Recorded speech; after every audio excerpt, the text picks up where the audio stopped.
মায়ের খুব বেশি পছন্দের ছিল কলিজা বোনা। আসসালামু আলাইকুম গাইস, কেমন আছেন সবাই? নিশ্চয়ই সবাই ভালো আছেন। আমার মা যা যা পছন্দ করতো আমরা ভাই বোনরা অলমোস্ট সবাই সব কিছুই পছন্দ করি, যেমন কলিজা ভুনা, গরুর মাংস, হাঁসের মাংস, ইলিশ মাছ, চিংড়ি মাছ। আসলে আমার মা যা যা পছন্দ করতো আমরা ভাই বোনরা সবাই কিন্তু ওই সব খাবারের প্রতি অনেক বেশি অনেক বেশি পছন্দ করি। তো যখন যখন কোরবান আসতো তখন আমার মা কি করতো, যে গরুর কলিজাগুলো আমাদের ভাগে পেত ওই কলিজাগুলো আমার মা পরবর্তী সময়ে খাওয়ার জন্য আলাদা করে রেখে দিত। এতটা বেশি পছন্দ করতো আমার মা। আসলে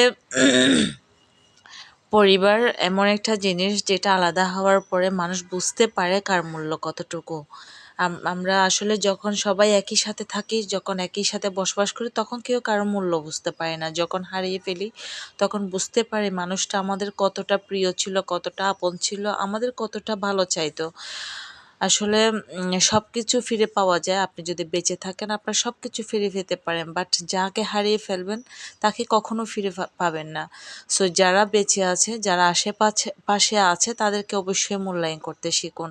কারণ দিন শেষে আপনার আত্মীয় স্বজন তারাই কাজে আসবে। মা, ভাই, বোন, বাবা এরাই কাজে আসবে।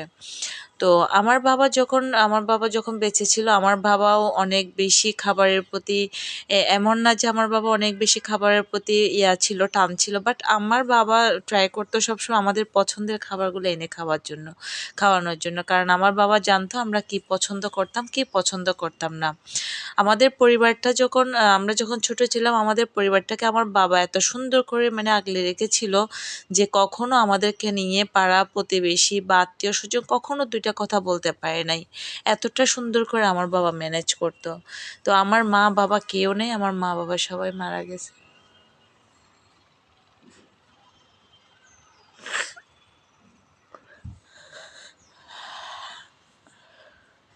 তো আমার মা বাবার জন্য সবাই দোয়া করবেন, এবং যারা এখনও টিনেজ আছেন, এখনও 20, 24, 25 বছর বয়স, তারা অবশ্যই মা বাবাকে অনেক বেশি রেসপেক্ট করবেন, সম্মান করবেন এবং অনেক বেশি ভালোবাসবেন। তাদেরকে বুঝতে দিবেন যে তাদেরকে আপনি কতটা ভালোবাসেন।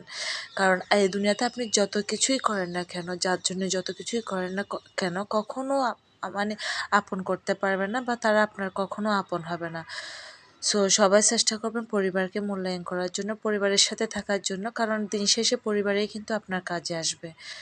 তো এদিকে আমি এইসব রান্নাবান্না করতেছিলাম, যেহেতু আমার একটা বোন হসপিটালে ছিল অনেক দিন ধরে, তো ওনার জন্য রান্নাবান্না করে নিয়ে যাচ্ছিলাম।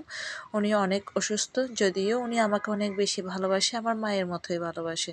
দোয়া করবেন আমাদের পরিবারের সবার জন্য। আসসালামু আলাইকুম।